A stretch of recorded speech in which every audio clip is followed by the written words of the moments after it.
Bapak, Ibu, saudaraku sekalian, ada pernyataan Ayub yang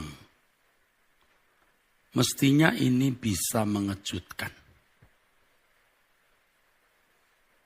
Dan sepatutnya ini bisa mengejutkan bagi kita. Ayub pasal 42, ayat yang kelima, Ayub berkata, hanya dari kata orang saja aku mendengar tentang engkau. Tetapi sekarang mataku sendiri memandang engkau. Oleh sebab itu aku mencabut perkataanku dan dengan menyesal aku duduk dalam debu. Ini tidak bisa tidak mengejutkan kita. Sebab siapa yang tidak kenal Ayub? Yang di dalam Ayub pasal 1 ditulis, ia saleh dan jujur, ia takut akan Allah dan menjauhi kejahatan. Selain itu, saudara, ia seorang yang taat.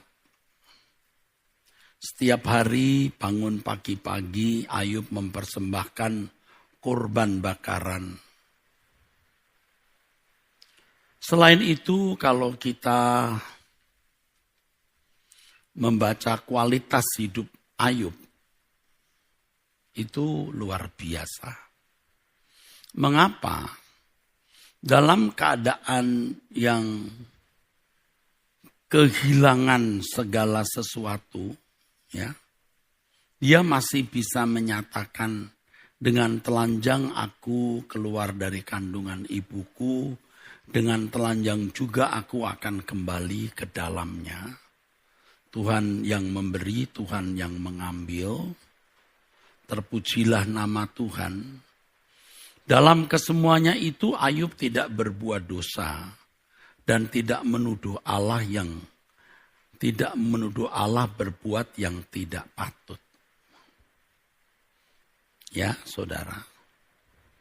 Ia tidak bersungut-sungut menghadapi pencobaan yang begitu besar, prahara yang begitu besar dalam hidupnya. Lalu dikatakan, maksud saya Alkitab juga mencatat, ya, ketika istrinya menyuruh dia mengutuki Allah supaya dia mati, Ayub berbicara begini, engkau berbicara seperti perempuan gila. Apakah kita mau menerima yang baik dari Allah, tetapi tidak mau menerima yang buruk?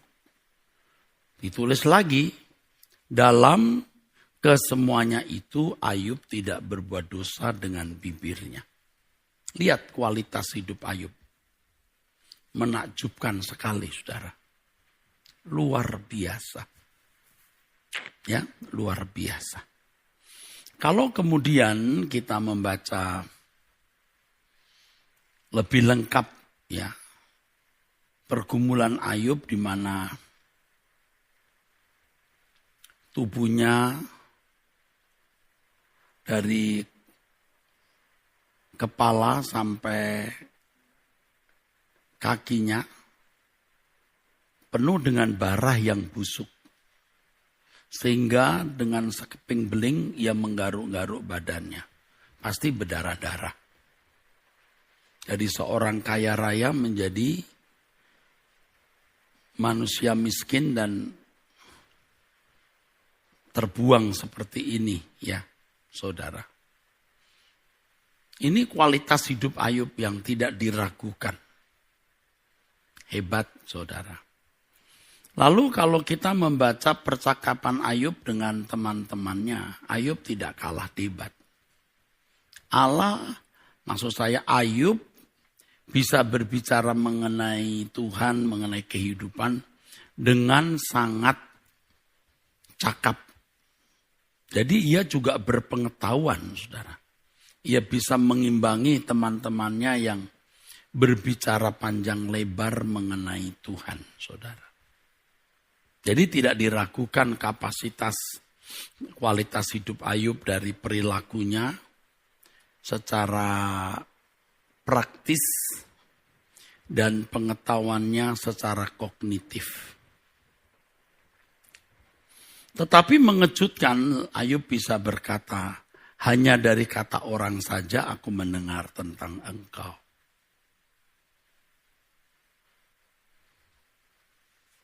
Ia hanya mendengar tentang engkau dari orang.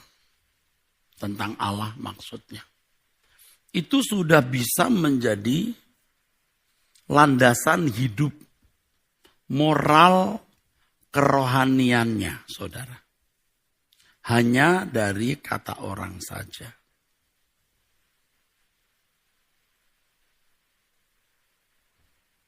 Tetapi sekarang mataku sendiri memandang engkau. Artinya Ayub memiliki pengalaman berjumpa dengan Allah secara real. Dia mengalami realitas Allah tersebut. Saudaraku, orang-orang yang seperti Ayub ini, saleh dan jujur, takut akan Allah dan menjauhi kejahatan. Itu dikasihi oleh Allah. Ia pasti mendapatkan perlakuan istimewa dari Allah. Di mana Allah menggiring Ayub dari pengetahuan tentang Allah, lalu pengenalan dalam perjumpaan pribadi. Ini berkat yang tidak dialami semua orang, saudaraku. Dari pengetahuan mengenai Allah, kalau pakai bahasa sekarang dari teologi, ya, masuk ke dalam pengenalan akan Allah dalam perjumpaan langsung dengan Dia.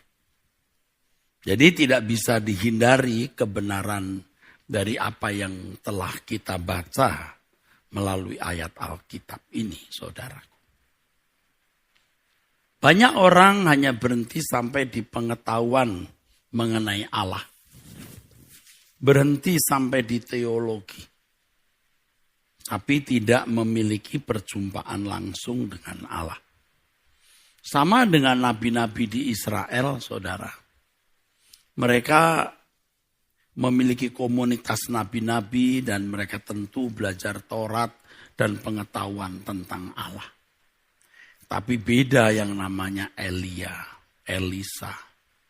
Saudara, ini pendekar lapangan yang langsung mengalami perjumpaan dengan Allah. Tetapi kita melihat harga yang harus dibayar oleh Ayub. Untuk apa yang dikatakan oleh Ayub, tetapi sekarang aku sendiri memandang engkau. Harganya mahal sekali, saudara.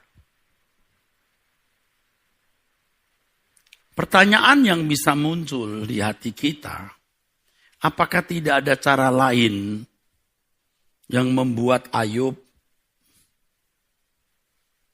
bisa mengatakan, tetapi sekarang mataku sendiri memandang engkau.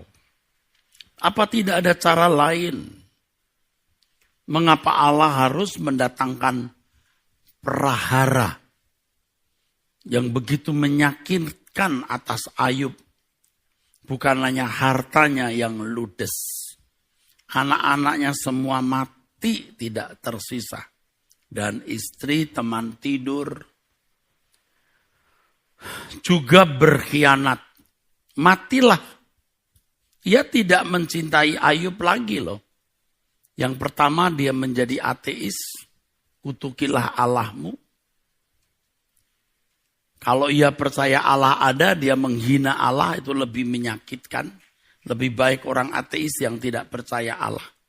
Tentu dia sering melihat bagaimana suaminya Ayub memberikan kurban bakaran setiap hari. Kok bisa ya tidak memiliki rasa takut atau gentar? Ini juga yang saya pikirkan, kenapa tidak terimpartasi? Kenapa tidak tertular, saudara? Kutukilah Allahmu. Sebenarnya kan secara tidak langsung istri Ayub ini mengutuki Allah. Atau sudah mengutuki atau sedang dan akan mengutuki. Dia hanya melibatkan Ayub atau supaya Ayub juga ikut melakukan hal yang sama. Ya, tapi memang dari kacamata psikologi kita bisa memahami tekanan batin, stres dari ibu ini. Hartanya semua habis.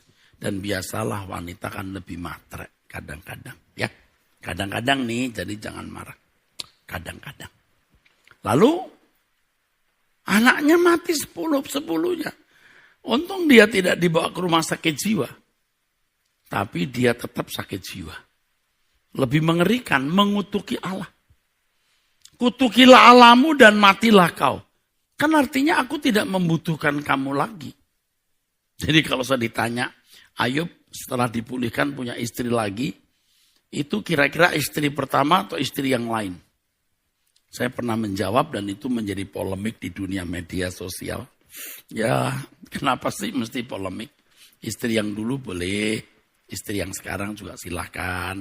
Orang itu tidak prinsip, itu minor kok. Tapi kalau logikanya ya, sudah punya 10 anak itu sudah tua.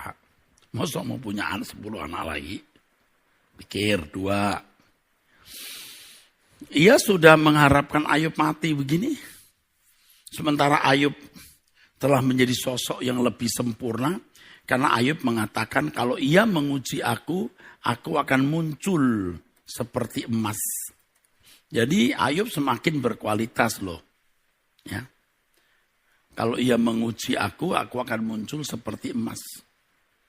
Ya, itu ucapan Ayub. Jadi Ayub pasti lebih luar biasa ya. Di dalam Ayub pasal 23 ayat 10. Ia tahu jalan hidupku, seandainya ia menguji aku akan timbul seperti emas. Istrinya tidak ikut masuk dalam ujian. Memang tidak berkualitas wanita itu. Sebab ketika Allah berbicara kepada setan dalam pertemuan sidang ilahi atau pertemuan dengan anak-anak Allah di surga itu, di mana si setan menyusup atau ada di tengah-tengahnya, dia berkata, engkau lihat hambaku Ayub. Istrinya nggak diikutkan. Kalau istrinya juga perkeadaan saleh, jujur, takut akan Allah dan menjauhi kejahatan, tentu Allah tidak buta, ya. Tentu Allah juga pasti menghargai, ya. Ya berkata iblis, setan, ya, setan sintet nun begitu dalam bahasa Ibrani menggunakan 3 kata ini. Kamu lihat hambaku Ayub, bukan hambaku Ayub dan istrinya. Memang istrinya tidak berkualitas. Maka ia tidak masuk dalam proses pengujian ini, saudara. Dan kalau saudara membaca dalam Ayub pasal 1, Ayub yang tiap hari mengadakan korban bakaran, istrinya juga tidak ada di situ. Oke, saya teruskan. Jadi saudara-saudara, ketika saya ditanya, itu istri yang pertama atau istri yang lain? Ya enggak prinsip lah. Tapi kalau saudara mendesak saya jawab nih gitu. 1, 2, udah 2 ya, 3 ada lagi. Kalau istri Ayub itu pertama, tidak mungkin dikatakan bahwa anak Ayub yang berikut ini paling cantik di negeri itu. Jadi berarti apa? Ya istri yang kedua lebih cantik kali ya, jadi anaknya jadi lebih cantik. Ya kan, lebih cantik dong, ya kan. Rupanya anak yang pertama dari istri pertama kurang cantik. Kalau istri yang kedua ini lebih cantik. Tapi ada orang mungkin berkata, enggak Pak, memang istri pertama tapi Tuhan kasih lebih cantik, boleh kawan. Gitu aja kok repot, terserah situ ya. Dan Anda tahu kalau sampai ini istri yang lain juga enggak terlalu masalah, kenapa? Karena Ayub ini kan di dalam penyelidikan Alkitab, zamannya zaman sebelum Abraham. Abraham sendiri gundiknya berapa, istrinya berapa. Kok gitu aja repot loh ya. Oke, saya teruskan. Yang menarik di sini adalah saudara, ada beberapa. Tapi yang menarik di sini adalah transisi antara pengenalan akan Allah di dalam nalar secara kognitif. Dan yang dikatakan oleh Ayub itu, aku melihat sendiri. Nah, ini luar biasa saudara. Yang artinya aku mengalami. Bisa merupakan peneguhan apa yang dia pahami. Tapi lebih kalau menurut saya, lebih tepat kalau apa yang dialami Ayub ini, saudaraku, sesuatu yang melampaui apa yang dia pernah pahami tentang Allah. Buktinya apa? Buktinya begini. Aku mencabut perkataanku dan dengan menyesal aku duduk dalam debu dan abu. Nah, jadi semua yang pernah dikatakan Ayub dalam perdebatan, dalam perbantahan, dalam diskusi dengan teman-temannya, itu belum berkualitas. Dibanding apa yang Ayub alami sendiri secara langsung. Saudara, setiap kali saya ingat, biasanya saya memikirkan pada waktu saya mau tidur hal ini. Bahwa aku memiliki Allah yang hidup. Hati itu menjadi kuat saudara. Tetapi ada bagian lain yang membuat saya merasa merana atau krisis. Kalau Allah itu hidup, Allah itu nyata, mestinya saya mengalami. Dan pengalaman itu harus benar-benar real. Yang memiliki pengaruh di dalam jiwaku, bahkan bisa juga tubuhku. Seluruh hidupku. Allah itu hidup. Allah itu nyata. Dan ini ada satu kebahagiaan. Seperti disiram air, saudaraku. Aku punya Allah yang hidup. Tapi sisi lain, ada perasaan menyesal, krisis. Mestinya aku mengalami dia. Saya dari kecil Kristen, saudaraku. Dari kecil Kristen, kakak saya guru sekolah minggu. Kalau ada perlombaan cerdas tangkas, tanya jawab Alkitab, tidak saya karang, saya kira orang-orang yang dulu seangkatan dengan saya tahu. Kami ini sering jadi juara. Apal cerita Alkitab. Tanya jawab itu saudara. Jadi karena kakak guru sekolah minggu. Minggu pagi kita semua sudah dibangunkan untuk ke sekolah minggu. Tidak ada satu hari kami gak sekolah minggu. Tidak pernah. Seingat saya nih, tidak pernah. Kecuali sakit mungkin.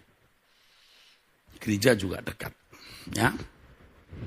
Tentu waktu itu saya di gereja Protestan. Ya. Saudara,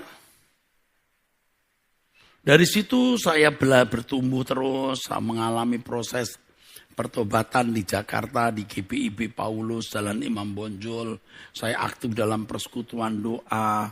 Saya jadi pemain musik di gereja Pentakosta, GPDI. Saya juga aktif di gereja Pentakosta Tabernakel. Pokoknya keliling-keliling ini, saudara. Ya, saudara. Bisa merasakan kebaktian di berbagai gereja, saudara. Lalu masuk sekolah Alkitab, ya saudara. Belajar teologi. Sampai pada satu titik di mana Tuhan membawa saya kepada pengalaman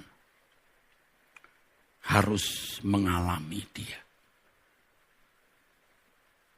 tidak kurang pengetahuan dari apa yang saya peroleh sejak kecil.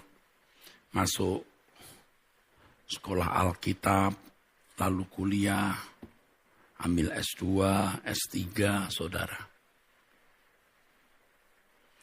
Tetapi Allah yang hidup itu terus terang belum nyata dalam hidup. Tentu sekarang ini pun juga harus melalui proses. Nah, transisi yang tadi saya katakan ini mesti ada. Mesti ada. Saya selalu menyinggung pengalaman orang-orang Kristen abad mula-mula, saudara. Di generasi setelah rasul-rasul, saudara. Mereka hanya mendengar yang dikisahkan oleh guru-guru mereka. Dan guru-guru mereka adalah murid dari murid-murid Yesus sendiri atau narasumber pertama. Bagaimana mereka bisa yakin bahwa anak Maria itu benar-benar Tuhan? Bagaimana mereka bisa yakin bahwa Allah yang benar, Elohim Yahweh, itu mengutus putra tunggalnya Tuhan Yesus? Sebab dalam kenyataannya, di dalam sejarah gereja, tidak ada tanda-tanda Allah itu hadir nyata dan menunjukkan keperkasaan. Justru sebaliknya, mereka terseok-seok hidup di dalam tekanan dan penderitaan. Tetapi mereka setia. Nah, apa yang melatar belakangi mereka begitu percaya itu? Saudaraku, kalau hanya pengetahuan secara lisan, yang waktu itu juga Alkitab belum terbentuk karena Alkitab terbentuk baru abad kedua sebelum Masehi atau akhir abad kedua sebelum Masehi. Tetapi mereka yakin sekali Allah Elohim Yahweh. Juga ketika Injil dibawa ke tengah bangsa-bangsa kafir, bagaimana mereka meyakini bahwa Allah yang benar itu Elohim Yahweh dan Yesus satu-satunya utusan dari Allah itu. Mereka yang berlatar belakang dari non-Yahudi tidak mudah loh percaya adanya Allah itu. Seperti di Athena ketika Paulus mengatakan mengenai Allah yang tidak dikenal. Lalu Paulus menunjuk bahwa itulah Allah yang kuberitakan. Lalu bagaimana mereka yakin? Bukan hanya yakin dalam perkataan, saudaraku. Tetapi mereka mempertaruhkan hidup mereka. Mempertaruhkan harta nyawa mereka. Ini lebih dari sekedar yakin dalam penalaran, dalam persetujuan pikiran. Mereka yakin secara benar. Mereka tahu bahwa apa yang mereka percayai itu benar. Dan itu nampak, saudara, dari buah hidup mereka. Keyakinan mereka akan Allah, perjumpaan pribadi mereka terhadap Tuhan, membuahkan kehidupan yang begitu kokoh. Mempertahankan iman mereka dengan mengorbankan segala sesuatu yang mereka miliki.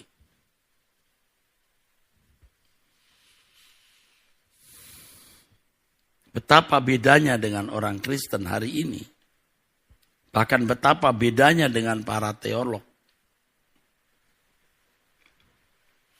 Saya bukan kepahitan terhadap teolog karena saya sendiri juga pimpinan sekolah tinggi teologi, saudaraku. Tetapi dalam perjalanan hidup sebagai praktisi akademis di lingkungan sekolah tinggi teologi, saya menemukan dan membuktikan pengetahuan teologi itu tidak membuat manusia otomatis berakhlak mulia.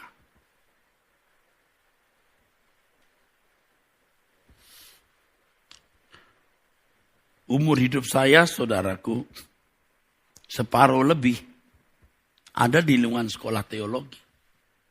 Sejak masuk sekolah Alkitab, lalu sampai lulus, lalu jadi wakil kepala asrama, saya di sekolah teologi.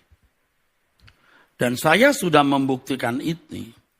Jadi mohon maaf, ini tidak bermaksud mau menjolimi, mau meremehkan atau melecehkan teolog-teolog atau orang-orang di lingkungan sekolah teologi. Tetapi ini fakta yang saya lihat, saudaraku. Saya alami, saya buktikan. Kalau saya alami artinya saya sendiri sebagai teolog dengan prestasi akademis yang baik. Tetapi kalau jujur tidak ngeblaf ini karena saya sedang khotbah mengenai Ayub. Tidak ngeblaf, saya belum mengalami Allah secara patut. Nah, tahun-tahun di mana Tuhan merubah hidup saya dengan kecepatan yang luar biasa tingginya hari ini. Saya sedang mau mengenal Dia. Maka tadi berbicara dengan beberapa kekasih-kekasih Tuhan di meja tadi, saya mengatakan bahwa aku ini seperti belajar dari nol. Dan ini bukan suatu yang berlebihan karena Ayub sendiri kurang sakti apa istilahnya, kurang hebat apa Ayub berkata. Ayub memiliki kualitas moral, kualitas kerohanian, kecakapan berbicara mengenai Tuhan kurang hebat apa. Tapi dia berkata itu kata orang. Itu kata orang. Sekarang aku akan mengalami sendiri. Nah, kalau seorang teolog hanya dari kata orang, Anda bayangkan jemaat jadi apa? Kata orang juga, orang yang keberapa?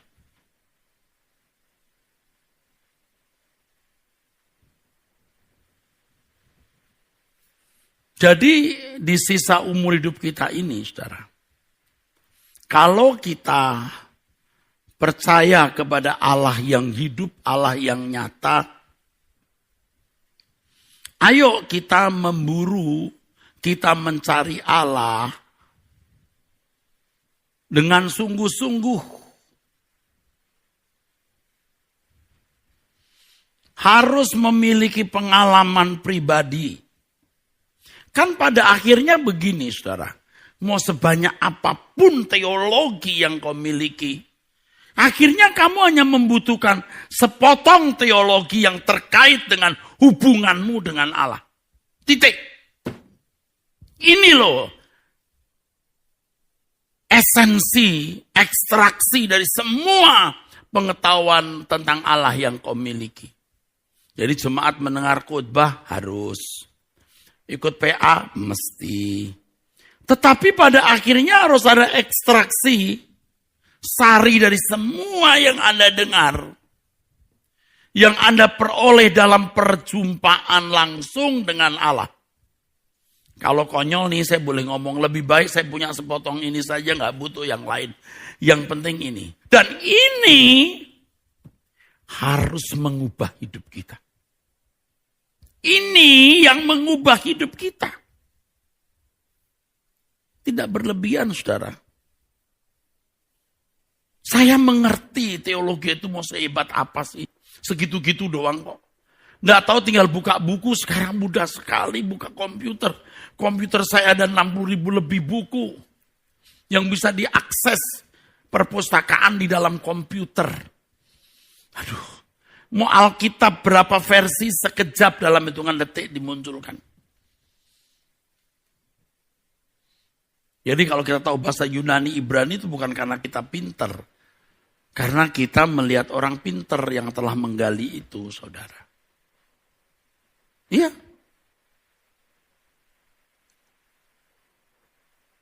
Nggak sulit-sulit amat. Asal punya kesempatan, punya gairah semangat, you bisa belajar teologi.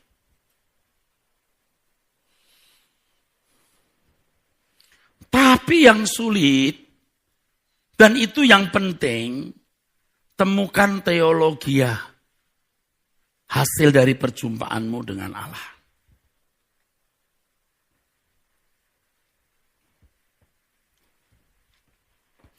Anda pernah kepikir nggak bahwa Abraham tidak pernah belajar teologi?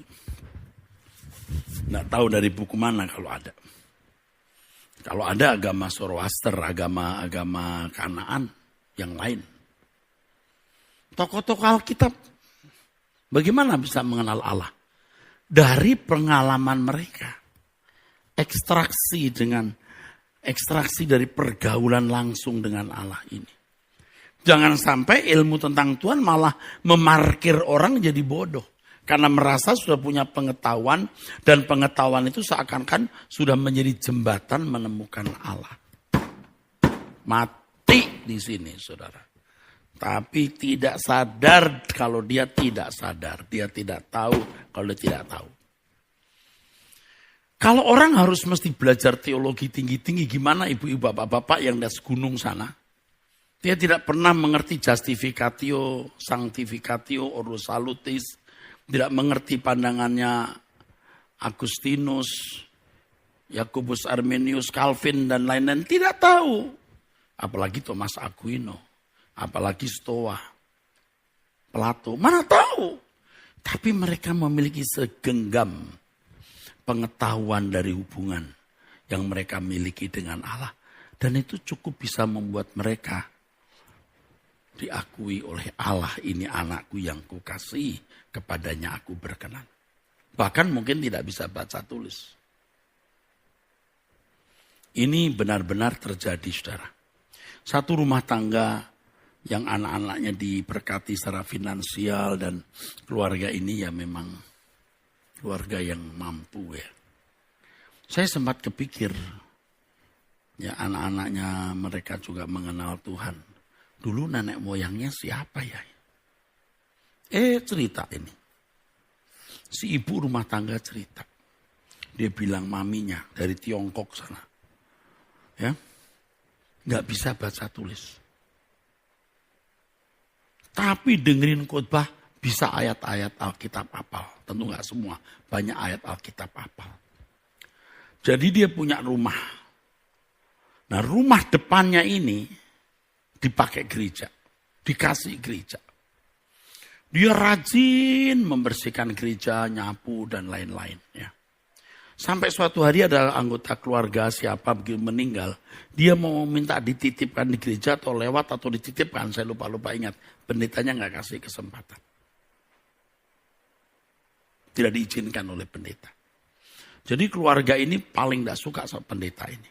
Tapi mamanya ini paling membela pendeta itu. Ya ini juga diceritain oleh anggota keluarga yang lain.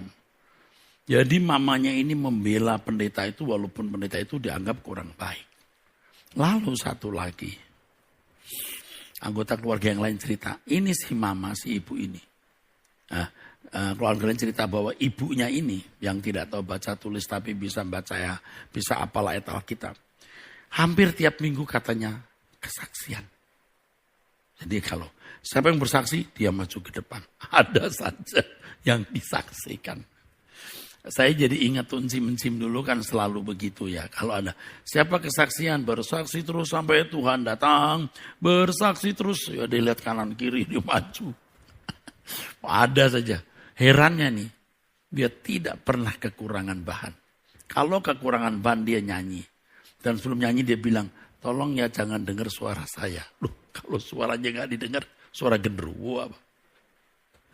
Aduh, tapi ibu-ibu itu tulus-tulus sekali saudaraku. Jangan dengar suara saya ya saudara, tapi dengarkan kata-katanya. Nah ini saya bisa bayangkan enzim-enzim yang begini saudaraku. Dia gak tahu baca tulis. Tapi bagaimana dia tulus membersihkan ruangan gereja. Bagaimana dia membela pendetanya yang dianggap salah oleh anggota keluarga yang lain. Fanatiknya terhadap Tuhan. Dia rajin. Dia hampir tiap minggu bersaksi. Bisa kebayang tuh saudara, itu gereja karismatik pasti. Gereja Pentakosta maksudnya. Dia gak pernah tahu teologi. Kira-kira di surga dia jadi apa? Tukang sapu lagi. Kira-kira di surga itu dia tempatnya di mana? Pikir, saudara, pikir. Lewat proses kehidupan dia mengenal Allah.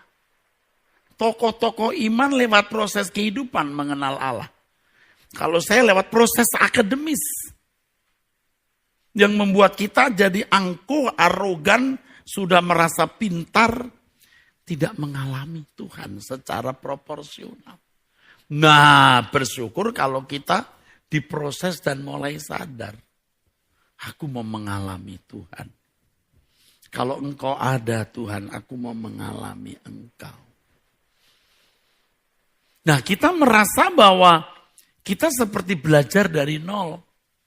Aku selama ini mendengar kata orang. Aku hanya mendengar kata orang.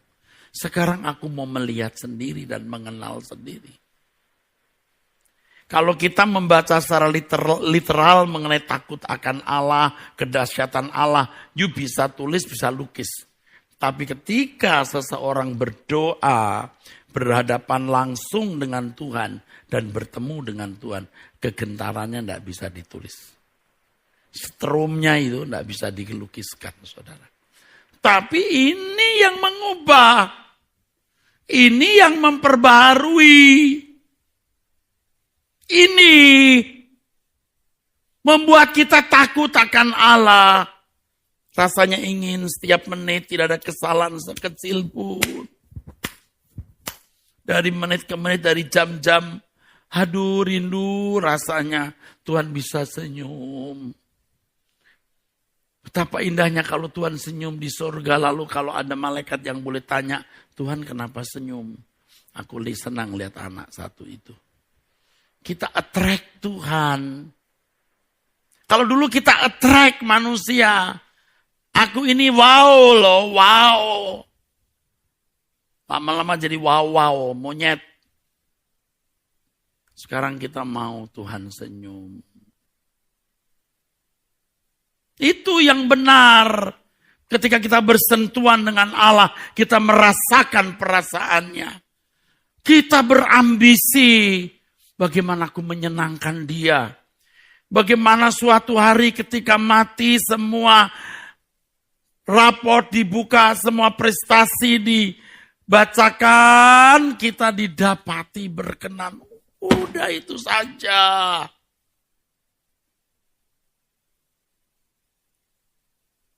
Kalau kita bisa bayar berapapun untuk mendapat nilai baik, kita bayar.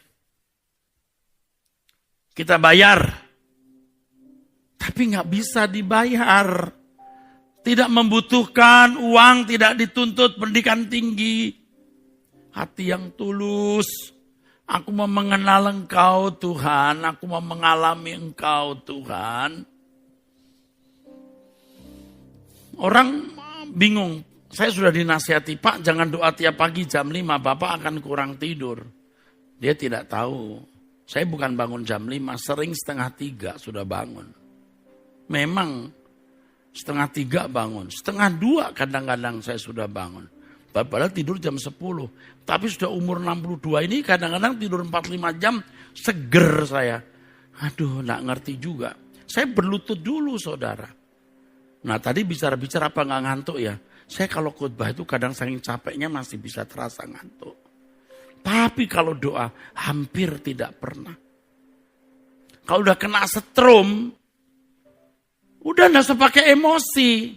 Ngalir saja. Kalau dulu kan pakai emosi supaya suasana itu dahsyat. Gak usah, polos saja. Nyambung. Jadi gak usah dipaksa kalau. Kita ini belum sempurna saudara. Saya juga belum. Tapi kita mau berprestasi saudaraku.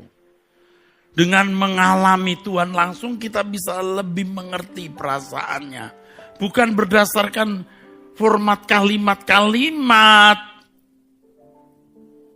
Tetapi perjumpaan yang membuat kita memiliki ikatan, sentuhan emosi dengan Allah. Makanya saya mengajarkan kepada orang-orang di sekitar saya, waktu kita berdoa mau meledak emosi kita, stop. Kalau dulu sengaja kita biar ambiar keluar. Tapi sekarang malah tahan. Jadi nggak tulus, tidak natural. Yang biarlah natural saja. Mengalir saja. Kalau kita nyanyi, kiranya kau temukan di matamu aku berkenan di antara manusia. Itu harus nyambung gitu, nyambung. Tapi begitu kita melayang sedikit, Nggak boleh. Itu yang membuat kita kadang-kadang jadi kehilangan sentuhan. Kita lagi nyanyi terus saya lihat orang chatting gitu. Waktu kita doa itu kan di webinar saya baca. Waduh langsung. Saya merasa roh kudus tegur. Kamu ngapain lihat-lihat ini? Bahkan yang main musik salah saja saya mau kesel nih. Salah. Dulu sudah pasti saya bereaksi apa gitu, lempar apa atau apa. Sekarang aku di hadapan Tuhan ini. Jadi saya terus itu belajar. Itu gak gampang. Belajar tuh. Sampai aduh ini gimana ini. Tapi sekarang belajar. Gak boleh itu. Kalau kita nyanyi.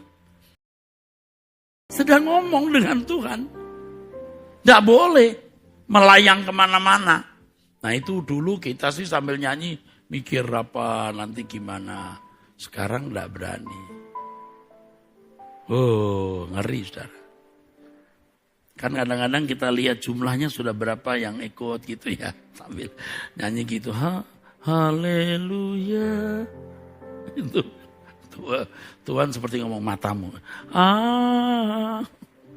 Kacau. Tapi kalau nyentuh jebret air mata berlinang, tidak pakai emosi. Yang dibuat-buat akan nanti mengalir sendiri. Nah perjumpaan dengan Allah itu. Nanti mau baru belajar yuk tiap begitu bangun kita ngomong apa, kita pikirkan apa terus. Nah di situ kita baru yang namanya penuh Roh Kudus. Penuh Roh Kudus bukan oh Tuhan, penuh Roh Kudus. Tuhan Roh Kudus sudah di dalam dirimu. Soal penuh gak penuh tergantung kamu Eras. Gitu ya Tuhan, iya mulutmu tuh ya, pikiranmu tuh, kelakuanmu itu. Nah saudara, saya mengajak saudara untuk mengalami Tuhan. Sampai akhirnya Anda tidak membutuhkan saya. Iya saya sekarang masih hidup jadi mentor saudara, kalau mau diakui, kalau enggak ya enggak apa-apa. Tapi saya sudah bilang, gak selalu loh kita bisa doa jam 5 pagi. Nanti kalau saya dipanggil Tuhan juga saya sudah gak bisa pimpin lagi.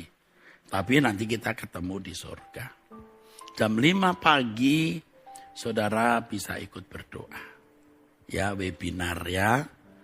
Biasanya jam 5 kurang 5 menit saya sudah berdoa. Kurang 10 lah. Ya saya sudah mulai nyanyi saudaraku.